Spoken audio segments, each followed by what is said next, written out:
बोलो। निगम कल्प तरोर गलितम फलम सुख मुखादमृतम द्रव संयुतम। क्या है भागवत जी?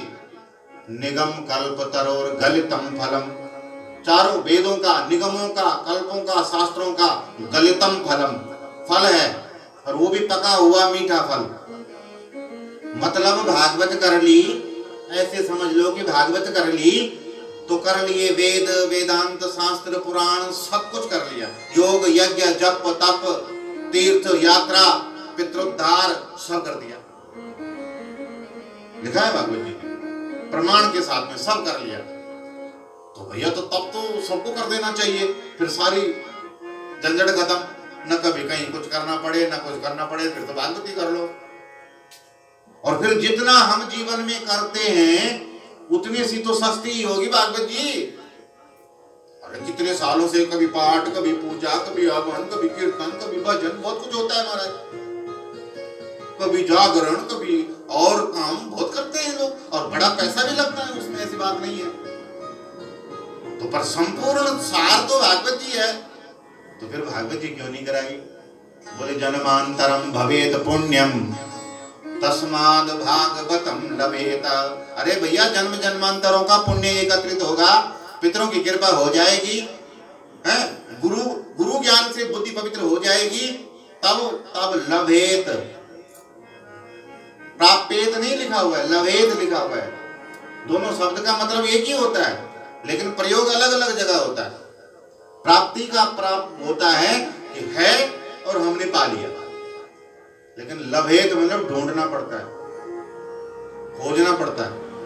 और कई मतलब खोजना किसे पड़ता है? जो खोया हुआ, जो बिछड़ा हुआ है उसे तो खोजना पड़ेगा। तो बोले वैसे तो बिछड़ी हुई है, तब जन्मांतरों के वे पुण्य इकट्ठे होते हैं और वो ढूंढ करके तब जाकर के भागवत जी को प्राप्त करवाते हैं, तब भागवत प्राप्त होती है। कोई कहे कि धन के बल से, कोई कहे कि ताकत के बल से, कोई कहे कि पद प्रतिष्ठा के बल पे हम भागवत जी करा ले, तो भागवत जी नहीं हो, ऐसे नहीं हो सकती है। हाँ, विनम्र भाव से तुम भगवान से प्रार्थना कर लो, बस भगवान को कह दो कि मेरी तो इच्छा है, बस कृपा करो महाराज। तो सन्मुख होई जीव मोहि जबहि जन्म कोटि अग ना सही तबहि। तब तो राम जी क्या कह रहे हैं? बोले सन्मुख होई जीव मोहि जबहि, मैं नहीं देखता फिर कि कौन है, क्या है, कितने जन्मों का पापी है, कुछ नहीं देखता। मेरे सन्मुख जैसे ही हो जाता है जन्म कोटि अग, अग कहते हैं पापों को, ना सही तबहि, एक क्षण लगता है, एक क्षण में ही सारा पापों का नाश करके मैं उसे परम पावन पुनीत बना देता हूं और उसका उद्धार कर देता हूं। था तो विभीषण भी रावण का ही भाई था, भगवान ने कितना टाइम लगा दिया संत विभीषण बनाने में, एक क्षण भी नहीं लगा। विभीषण आया और विभीषण बन गया, विभीषण आया और विभीषण को भगवान ने एक क्षण भी नहीं लगाया, अपनी शरण दे दी। इसलिए भगवान, हाँ, हमारी भक्ति से भगवान जो है तो अवश्य ही कि काल ब्याल मुख ग्रास त्रास निर्णास हेतवे श्रीमद् भागवतम शास्त्रम कलो कीरेण भासितम। काल के गाल में जाने वाला यह कलयुग का प्राणी की रक्षा केवल और केवल श्रीमद् भागवत ही कर सकता है। श्रीमद् भागवत की कथा ही काल के गाल में समाने से बचाने का एक ही शस्त्र है, एक ही साधन है, और कोई साधन है नहीं। परीक्षिते कथम भक्तो सभायं संस्थिते सुखे सुधा कुंभम गृहीत्वा देवस्तत्र समागतः। क्या हुआ? सूजी कह रहे महाराज, सुनो तो सही। जब परीक्षित महाराज को सुखदेव जी ये भागवत कथा सुनाने बैठे, परीक्षित महाराज को सुनाने बैठे, तो जैसे ही कथा करने लगे, हरिद्वार में गंगा जी के किनारे बैठ करके, वैसे ही देवता आ गए, इंद्र जी, वरुण जी, यम जी, कुबेर जी, सब जी, जितने भी जी हैं वो सारे जी आ गए, और हाथ में लिया हुआ एक घड़ा, उस घड़ा का नाम है अमृत कुंभ। अमृत का घड़ा लेकर के पास में आ गए और आकर के क्या कहने लगे, सूत जी से महाराज, क्योंकि उनको पता चल गया कि ये परीक्षित जी को कथा सुना रहे हैं, भागवत जी सुनाने वाले हैं, इसलिए आकर के कहने लग गए, सुखम नत्वा सर्वे स्वकार्यम कुशलासुरा कथा सुदम प्रियक्षस्व गृहीत्वेवं सुधाम्यमं परीक्षिते कथां वक्तु सभायां संस्थिते सुखे सुधा कुंभम गृहीतेवा देवास्तत्र समागतः। आकर के कहने लगे महाराज हम ये अमृत लाए हैं। सुखदेव जी बड़े विस्मित हो गए, महाराज अमृत लाए हैं, ये देवता तो अमृत, जिस अमृत के लिए इतना बड़ा झगड़ा हुआ, देवता दानवों ने महाराज समुद्र मंथन किया, फिर बड़ी मुश्किल से तो उसमें पहले तो जहर ही निकल आया, वो तो भोले बाबा की कृपा हो गई, नहीं तो भैया मुश्किल वही पड़ गई थी, है संसार तो वही समाप्त हो जाता। लेकिन फिर बाबा जी है ना रक्षक, महामृत्युंजय महाकाल बैठा है ना काल से बचाने के लिए, तब जाकर के ये अमृत का घड़ा पैदा हुआ। इसके लिए इतनी ज्यादा संग्राम देवासुर हुए और आज ये देवता सरलता से लेकर के आ गए। इसका क्या कारण है? बोले क्या चाहते हो? बोले हमने सुना है महाराज परीक्षित जी को श्राप लगा है, मृत्यु का भय है, सर्पदंश, परीक्षित को सर्पदंश से मरने का श्राप लगा है, ऐसा काम करो ये अमृत पिला दो, ये सब प्रकार की मृत्यु की दवाई है, मरेगा ही नहीं, अमर हो जाएगा। ये तो बात ठीक है, तो बोले दे दो, फिर दे दो यहाँ अमृत कलश, परीक्षित को पिला देते हैं, दे दो। तो फिर सिर खुजलाते हुए इंद्र जी बोले महाराज हमारी थोड़ा एक प्रार्थना और है, एक शर्त है। बोले हाँ मैं जानता हूँ कि तुम्हारी कोई ना कोई शर्त तो जरूर होगी। इंद्र बड़े शर्तीले देवता है, तुरंत शर्त रख लेते हैं, कहने लगे ऐसा काम करो महाराज कि तुम परीक्षित महाराज को हमारा ये स्वर्ग का अमृत पिला दो, इनका काम बन जाएगा। और ये जो श्रीमद् भागवत महापुराण की कथा तुम परीक्षित जी को सुनाने वाले थे ना, अब ये कथा तुम हमें सुनाओ, यह कथा आकर के हमें सुनाओ। एवं विनिमये जाता सुधा राज्ञा प्रीचतेत। सुखदेव जी ने जाना और सुखदेव जी ने कहा कि ये तो महाराज विनिमय कर रहे हैं, ये तो लेन देन करने आ गए हैं यहाँ पर। और फिर तोला, और तोल करके क्या निश्चय किया? बोले को कथा को सुधा लोके को कांचल को मणिर महान। अरे देवताओं सुनो, ये तो भैया बड़ी ठग विद्या है। अरे ठग, तुम तो ठगिया हो, तुम तो ठग निकले। बोले कैसे महाराज? आप आते और कथा में बैठ जाते तो कोई भी आवे और कोई भी कथा में बैठे, कथा की कोई मनाही थोड़ी है, बस श्रद्धा मन में होनी चाहिए। और श्रद्धा भक्ति आकर के सुने तो भगवान भगवत वर्षण तो अमृत का वर्षण, कथा अमृत का वर्षण तो सब पर बराबर ही होता है। जिसका जितना पात्र है उसको उतना पा लेता है, प्राप्त कर लेता है। लेकिन बोले तुम तो विनिमय करने लगे, तुम तो लेन देन करते हो कि हम अमृत देंगे और तुम इसके बदले में हमें कथा सुनाओगे। ये तो लेन देन हुआ ना, तो फिर लेन देन में तो भैया बराबरी का होना चाहिए। अगर लेन देन 10 का नोट दिया है तो 10 का सामान मिलना चाहिए ना जी। अब 10 का नोट दिया और 1 का सामान मिले तो ये ठग हुआ कि नहीं हुआ? इसलिए वह सोचने लगे। सुखदेव जी महाराज कहते हैं कि कथा वसुधा लोके, कहाँ तो तुम्हारा ये अमृत और कहाँ श्रीमद् भागवत की कथा, कहाँ कितना फर्क है? बोले इतना फर्क है कि मणिर महान, कहाँ तो कांच का टुकड़ा और कहाँ महा करोड़ों की मणि। तो ये जो भागवतामृत है ये करोड़ों की मणि के समान है और तुम्हारा स्वर्ग का जो ये अमृत है ये कांच के टुकड़े के बराबर है। और तुम इसके बदले में भागवतामृत लेना चाहते हो, ऐसा विनिमय चाहते हो। ऐसा ठुकरा करके सुखदेव जी महाराज ने उन देवताओं को भगा दिया, वहां से चले गए। और जा करके मुंह फुला करके सीधे ब्रह्म जी के पास में गए। बोले पिताजी ये बहुत गलत बात है। तो क्या हुआ महाराज, क्यों आज नाराज हो रहे हो? बोले हम गए थे गंगा किनारे वो बाबा सुखदेव परमहंस, वो बाबा जी उनको भागवत कथा सुना रहे थे। हम चले गए, हमने अमृत भी दिया महाराज, लेकिन उन्होंने तो हमको ठगिया कह करके भगा दिया। हमको कथा भी नहीं सुनाई और ठगिया भी बोल दिया कि तुम तो ठग हो। ब्रह्मा जी पहले तो सोचने लग गए और फिर कहते हैं कि देखो रुको, पहले अभी विचार करते हैं। क्या विचार करने लगे कि बोले देखते हैं कि पहले परीक्षित जी को कथा पूरी सुनाने दो और सुना करके फिर देखते हैं कि ऐसी क्या है ये कथा, परीक्षित को क्या परिणाम मिलता है इस कथा से, तब देखेंगे कि उन्होंने तुम हमारा अमृत क्यों ठुकराया है। 7 दिन की कथा समापन हुई।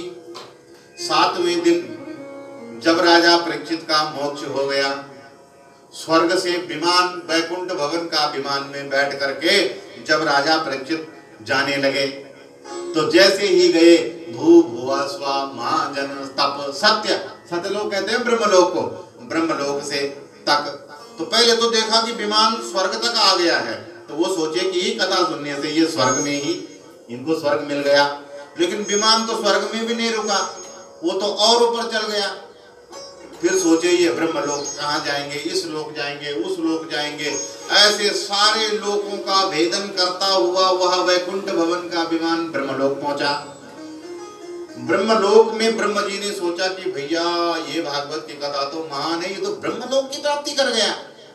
लेकिन जब विमान ब्रह्मलोक में भी नहीं रुका, तब ब्रह्मा विधाता अभी विस्मिता, ब्रह्म भी खोपड़ी चकराने लग गई। बोले ये तो ब्रह्मलोक में भी नहीं रुक रहा है। वो विमान ब्रह्मलोक का भेदन करता हुआ सीधे वैकुंठ चला गया। ऐसा देख करके ब्रह्म जी ने तुरंत सभी को बुलाया और बोले सारे पुराण वेद शास्त्र भागवत जी सहित लेकर के आओ और एक तराजू मंगाओ। तराजू लाया और तराजू ला करके क्या कहने लगे, तराजू ला करके सत्यलोकम तुलाम बद्ध्वा तोलयत्साधनन्यः लघून्यन्यानि जातानि गौरवाणी इदं महतः तदा ऋषिगणा सर्वे विस्मयं परमं ययुः। तराजू रखा और एक पलड़े पर सारे साधन रख लिए मुक्ति के और एक पलड़े पर भागवत जी को विराजमान कर दिया। सारे साधन हल्के पड़ गए, भागवत जी को हिला नहीं पाए। भागवत जी का पलड़ा भारी पड़ गया। सारे ऋषि मुनि गण जो है तो आप ही विस्मित हो गए। भागवत जी की इतनी सामर्थ्य, यह महापुराण इतना बड़ा सामर्थ्यवान है।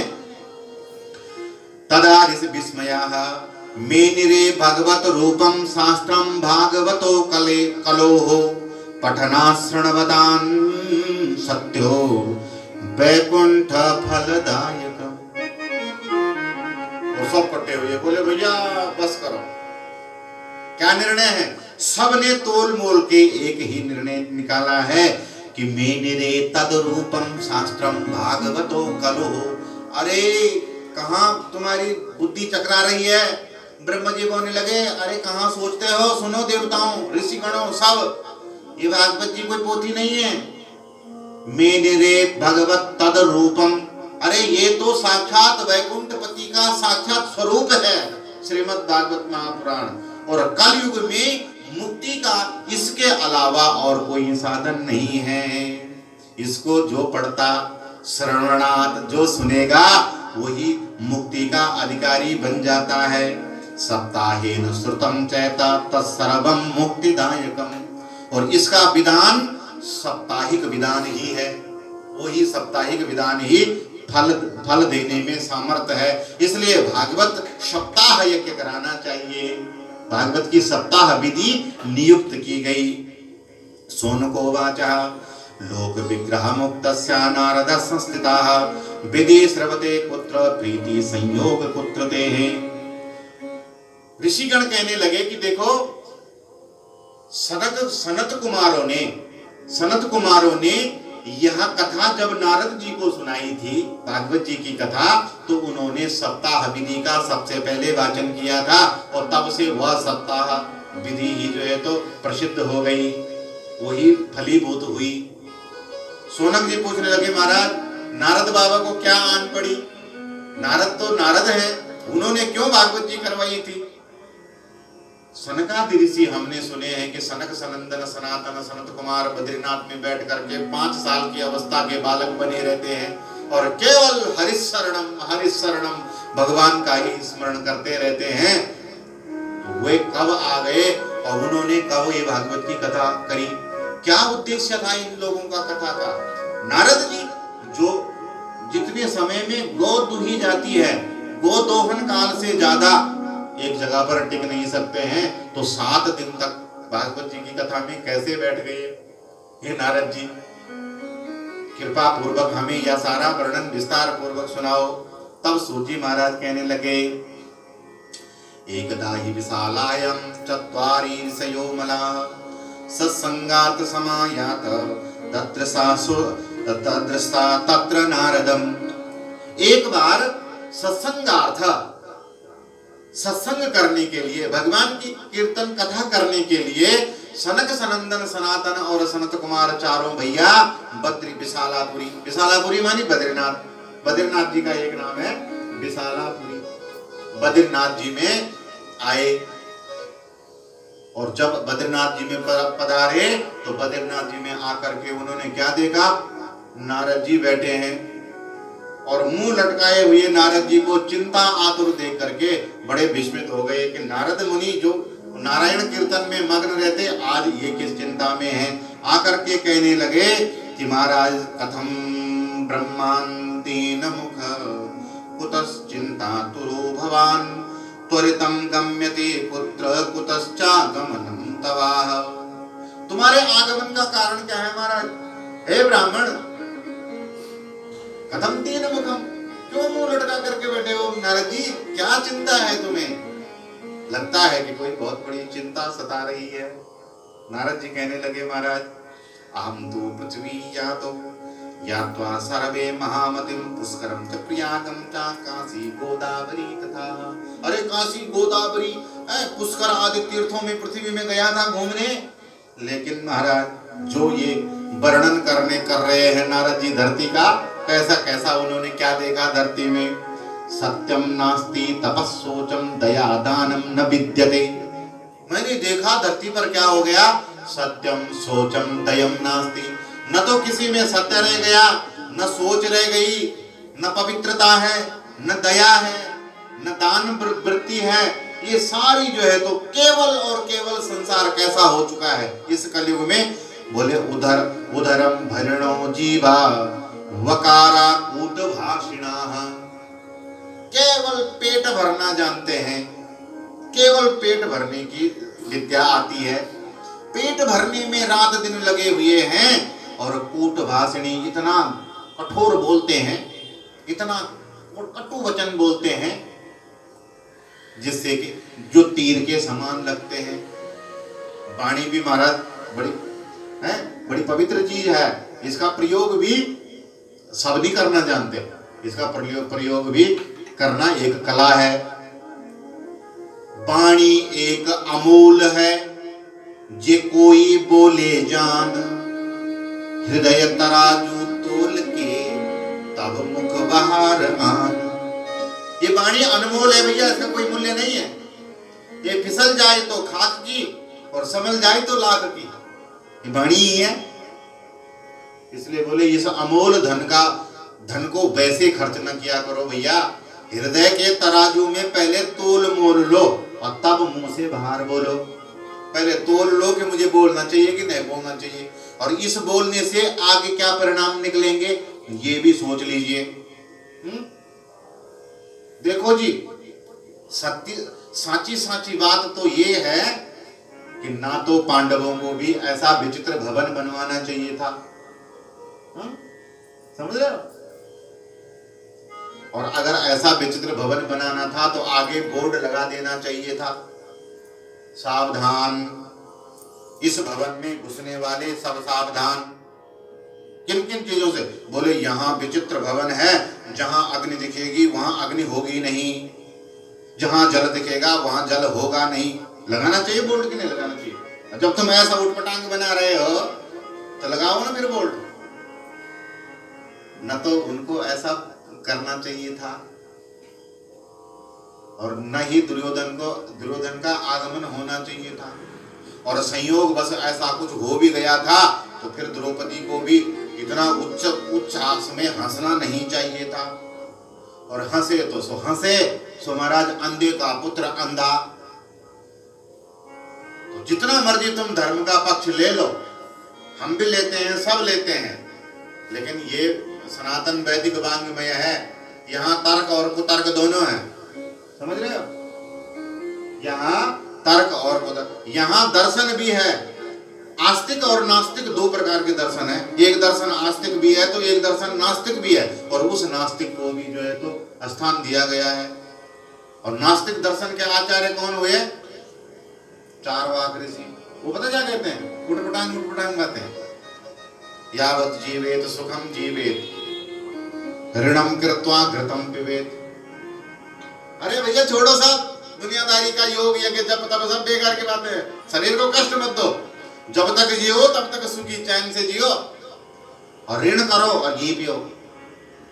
कर्जा निकाल करके लाओ चाहे, पर घी के बिना तो रहना मत।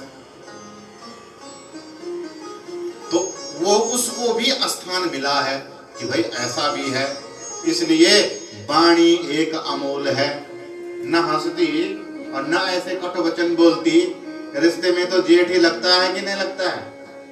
दुर्योधन जी क्या लगते हैं? जेठ जी, बड़े भाई। तो बड़े भाई को छोटे भाई की बहू न्याय संगत तो खैर नहीं है। हालांकि इसको लीला का नाम दे सकते हैं हम, भगवान की लीला है कि नहीं है? ये तो लीला है, भगवान ने करना ही था। तो वो छलिया है, वो जितना मर्जी छल ले, उसके पास लाइसेंस है छलने का, वो चलता रहता है। वो जन्म जन्मांतरों का छलिया है भैया, उसका क्या कहें? उसने हिरण्यकश्यप को छल दिया, ऐसा छला कि आज तक याद करता होगा कि नहीं। लेकिन भैया छल कपट जब उसने किया था, लेकिन कुलवधू का भी तो अपना ये शिक्षा भी तो आगे दे दी है संसार को कि कुलवधू को तो अपने रिश्तों की मर्यादाओं की लाज जरूर रखनी चाहिए। नहीं तो एक जिब्या बार शब्द फिसल जाने पर महाभारत भी हो सकता है और वंश भी मिट सकते हैं। देखी वाणी की शक्ति, इसलिए कहा वाणी एक अमोल है, इसका कोई मूल्य नहीं है। ये लाखों को खाकों में कब कर दे, इसलिए वचनों पर बहुत सावधानी पूर्वक प्रयोग करना चाहिए। सारा घूमा और कलयुग का प्रभाव देखा। नारद जी कहते हैं आजकल के समय के कैसे हैं? मंद सुमंद मतयो मंद भाग्या युतद्रुता पाखंड निरता संतो विरक्ता सपरिग्रह। इस कलयुग में क्या हो जाता है महाराज कि मंद सुमंद मतयो मंद भाग्यो। देखो कोई प्राणी भाग्य से मंद हो तो अपनी बुद्धि के बल पर वो अपना जीवन निर्वहन कर सकता है, या फिर किसी की बुद्धि कमजोर हो और भाग्य प्रबल हो उसका, तो भाग्य से खा लेगा, अपने भाग्य से भी खा सकता है, जीवन चला सकता है। लेकिन कलयुग में तो ऐसा विलक्षण कलयुग का प्रभाव है कि यहाँ अब कलयुग के लोगों का तो बुद्धि भी छोटी, बुद्धि भी अल्प और भाग्य भी मंद। इसलिए कह रहे हैं मैंने देखा कलयुग के लोगों को, नारद जी कहते हैं मैंने देखा जो मंद भाग्य हैं और मंद भागी हैं। पाखंड निरतो संता, कलयुग के जो संत हैं ना वो बोले ज्यादातर पाखंडों में फंस जाते हैं, पाखंड करने लग जाते हैं, अनेक प्रकार के उठपटांग पाखंड। कोई ऐसा कर रहा, कोई ऐसा कर रहा, कोई कुछ कर रहा, उठपटांग बातें, न सिर न पैर, न कोई शास्त्र न नीति न विधि न विधान, कुछ भी नहीं, बस अनेक प्रकार के, कोई कुछ कर रहा, कोई स्टंट कर रहा। वो बोल रहा हम भगवान को मिल चुके हैं और ऐसे ऐसे स्टंट कर रहा है, स्टंट ही बोलते हैं उसको, क्या बोलते हैं, वो स्टंट कर रहा, कोई कुछ कर रहा, और लोग कह रहे हैं ओम जय जय जो जय जय। बोलो कभी ऐसा पूछा कि गुरुजी थोड़ा सा भागवत सुना दीजिए, वो हम देख लेंगे, पर कल्याण तो भगवान ने ही करना है ना, कल्याण तो भगवान ने ही करना है। गुरु वो है जो अपने तक न सीमित रखे तुम्हें, गुरु वो है जो तुम्हें परमात्मा के चरणों में पहुंचा देवे। यही काम गुरु का है। इसलिए गुरु की भगवान से अग्र पूजा बताई गई। मंत्रों का दुरुपयोग कलयुग में ज्यादा होता है। हाँ, जो डुप्लीकेट गुरु जी होते हैं ना, ये तो इस मंत्र का बहुत दुरुपयोग करते हैं कि गुरु ब्रह्मा, गुरु विष्णु, गुरु देवो महेश्वरा। ऐ मेरे चेलों, आओ, मैं ही हूँ ब्रह्मा, मैं ही हूँ विष्णु, मैं ही हूँ महेश, सब कुछ मैं ही हूँ, उन सबको भूल जाओ। कोई सत्कर्म कुछ करने की जरूरत नहीं है। जितना भी लाते हो मेरी झोली में डालते जाओ। माया मोह सब कुछ छोड़ दो। बोले महाराज छोड़ के क्या करेंगे? बोले हमें दे दो, हम देख लेंगे कैसा संभालना है। ऐसा हो गया कलयुग। इसलिए भैया तुम लोगों पे तो जहां तक मेरी जानकारी है, तुम पे कलयुग में भी परमात्मा की इतनी बड़ी कृपा रही कि कम से कम गुरु चरण तो सत्चरण मिले। नहीं तो दया आती है ऐसे लोगों पर, जो लोग भोले भाले लोगों पर जो है तो धर्म के नाम पर अत्याचार और अनाचार दुराचार करते हैं। पर क्या करें, ये कलयुग का प्रभाव है। भैया संतों के चरण पकड़ो। संत भगवत रूप होते हैं निसंदेह, लेकिन संतत्व भी तो उसमें कुछ होना चाहिए, कुछ आहार व्यवहार भी तो होना चाहिए संतत्व का। इसलिए संतों के संग लग करके तो सभी का कल्याण होता है। संतन के संग लाग रे तेरी अच्छी बनेगी। संतन के संग लाग रे तेरी अच्छी बनेगी। संतन के संग लाग रे तेरी अच्छी बनेगी। संतन के संग लाग रे तेरी अच्छी बनेगी।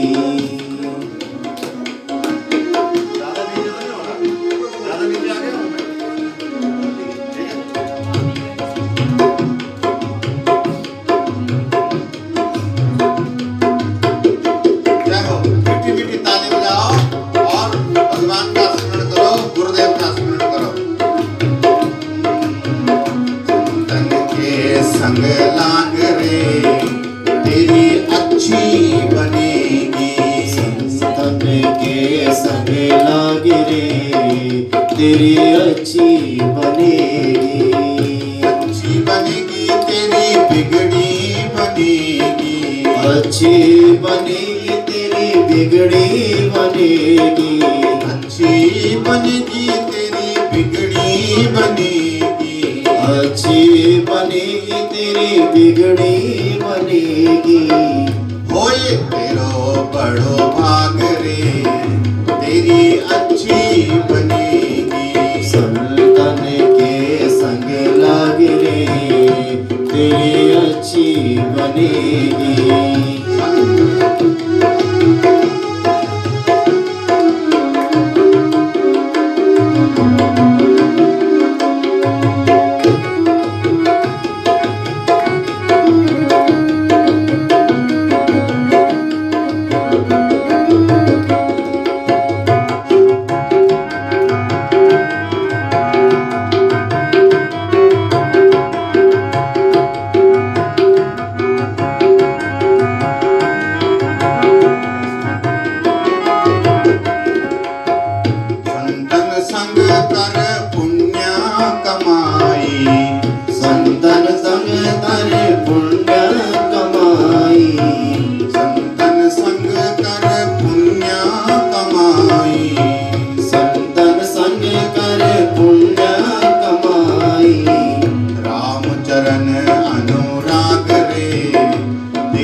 प्रहलाद जी भी बन गई। ध्रुव जी की बन गई प्रहलाद जी की बन गई। ध्रुव जी की बन गई प्रहलाद जी की बन गई। हरि सुमरन में लाग रे, तेरी अच्छी बनेगी। संतन के संग लाग रे, तेरी अच्छी बनेगी।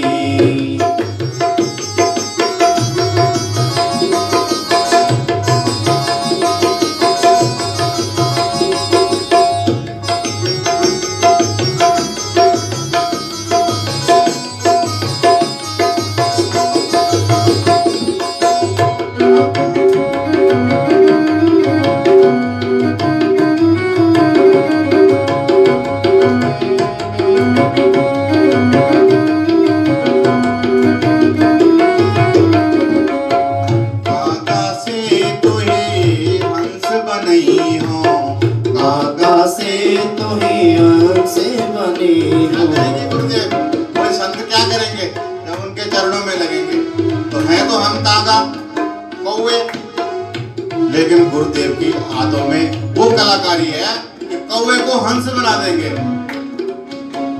कागा से तो ये हंस बनी है, कागा से तो ये हंस बनी है, कागा से तो ये हंस बनी है, कागा से तो ये हंस बनी है। मिट जाए उर के दाग रे, तेरी अच्छी बनेगी। संतन के संग लाग रे, तेरी अच्छी बनेगी। हनिसा में बहुत दिन सोए, हनिसा में बहुत दिन सोए, बहुत दिन सोए, बहुत दिन सोए। मोहन सा में बहुत दिन सोए, मोहन सा में बहुत दिन सोए, मोहन सा में बहुत दिन सोए, मोहन सा में बहुत दिन सोए। जाग सके तो जाग रे, तेरी अच्छी बनेगी। संतन के संग लाग रे, तेरी अच्छी बनेगी। संतन के संग लाग रे, तेरी अच्छी बनेगी। सुत विद नारी तीन आशाएं, सुत विद नारी तीन आशाएं, सुत विद नारी तीन आशाएं, सुत विद नारी तीन आशाएं, सुत विद नारी तीन आशाएं। त्याग सके तो त्याग रे, तेरी अच्छी बनेगी। संतन के संग लाग रे, तेरी अच्छी बनेगी। संतन के संग लाग रे, तेरी अच्छी बनेगी।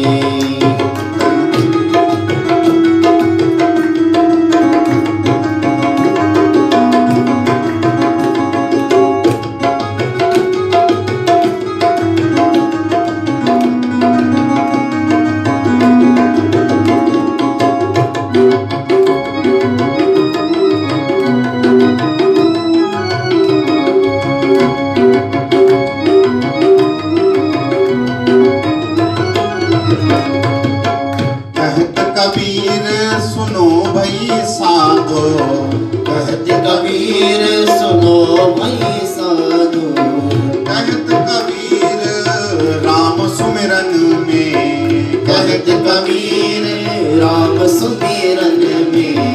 पाक सको तो पाक रे, तेरी अच्छी बनेगी। संतन के संग लाग रे, तेरी अच्छी बनेगी। संतन के संग लाग रे, तेरी अच्छी बनेगी। संतन के संग लाग रे, तेरी अच्छी बनेगी। संतन के संग लाग रे, तेरी अच्छी बनेगी। राधे राधे श्याम मिला दे, राधे राधे श्याम मिला दे, राधे राधे राधे राधे राधे श्याम मिला दे, राधे राधे श्याम मिला दे, राधे राधे श्याम मिला दे, राधे राधे श्याम